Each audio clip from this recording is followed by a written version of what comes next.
our kids are a video generation. Everything is done with their thumbs in front of TVs. Well, that's why they can't fathom how a 36-year-old man like myself can get out here and bust my behind and look so good against guys 12, 13 years younger than me. I'm not a video kid. I'm a good old-fashioned run in the sun kind of guy. I'm that kid from the last generation of kids. Mama would say, go outside and play, shit, get home. I'm one of those kids. Well, I would go get my cousins at 7 in the morning. We wouldn't come back till lunchtime to eat. That's the only time we came in the house. To come home for lunch, grab a bite to eat, go back outside, come home at dinner. And for me, I ate 3 times. Every meal, every time there was something to eat, I ate 3 times. Because I would eat at my house. I would eat at my friend Breon's house. And I eat at my cousin Reggie and Mercus's house. I ate their house. That's what I ate. I ate 9 meals a day. So all my life I've been that kind of kid that's been very hyperactive all my life. So now the guys still look at me and say, well, how is he like this? It's just something that's a part of me. I fought Aliseo. I never forget coming out to the into the Mandalay Bay area going to gamble.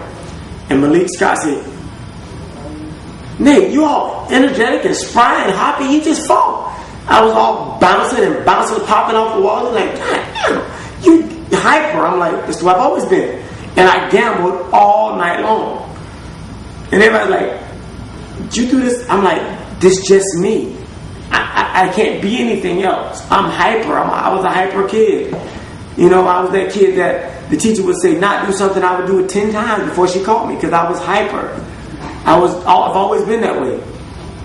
And so for me, my big problem with boxing fans is, what are you going to do when you don't have a guy like me to shake things up?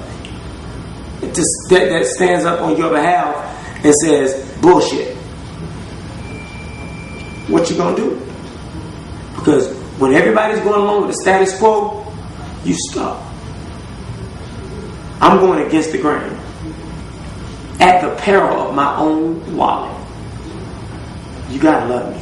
And if you don't, you got to respect me.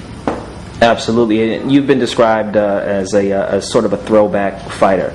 And I respect it. That's the greatest. Sort of an old generation type of guy who'll strap on his work hat and just, go to work, ply his trade and do his thing.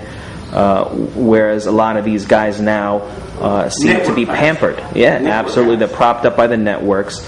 I get mail all the time from fans, fed up with they love the sport and they're never going to leave it, but they're still fed up with the state of it.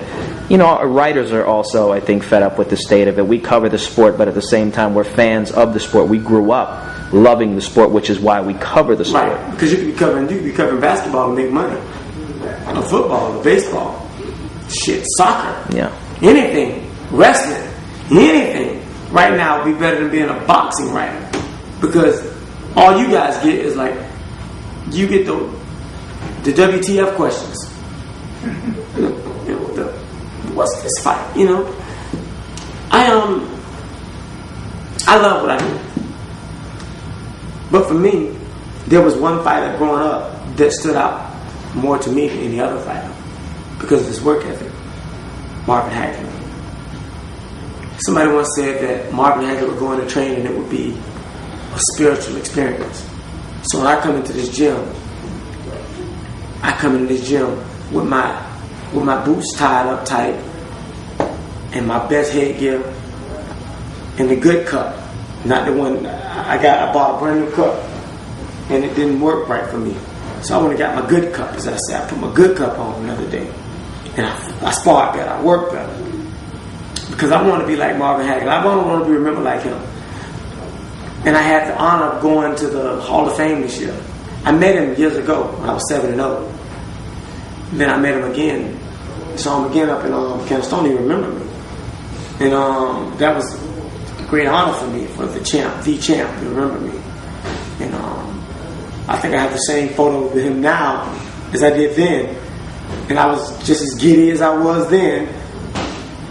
Like a kid. I'm still a kid when I get around him because he's my idol. He's the guy that I want to be remembered like. When I walk in the room, I want to be cheered and loved like he's cheered and loved. He's more beloved than every other fighter that comes to the podium in Canastoma. There's no other fighter, bar none, close to him. People look forward to him coming every year. That's what I want when I go to Canastoma. If they end up in 5 years after I'm there, or 50 years after I retire, I want to be loved by my fans and my peers like he is, and that's what I'm striving for. What do you say to the young fans now, young kids who begging their parents to take them to a boxing gym, get them involved in the sport? What would you advise the parents, and what would you say to the kids who want to get involved in the sports, the kids who look up to you, a guy like you, who works hard, comes to the gym every day and plies his trade? What would you say to a kid who walked in here right now and said, Nate, tell me what it takes to become a champion. Tell me what it takes to get to this level. How would you advise the kids? Because I always get questions from kids who want to ask their own questions to champions, and now's your opportunity, I think. What would you tell the kids? First thing I always tell the kids is, I would tell the mothers, the fathers, I would sing an old country song, "Mama, don't let your babies grow up to be boxers." They could be doctors and lawyers and such. But if the kid really wanted it, and that's all that they want to do, I would tell them, study your craft. That's what I tell every fighter. Study your craft. This is your craft. Your game is the pain game. Learn to be more sadistic than the guy standing across the ring from you.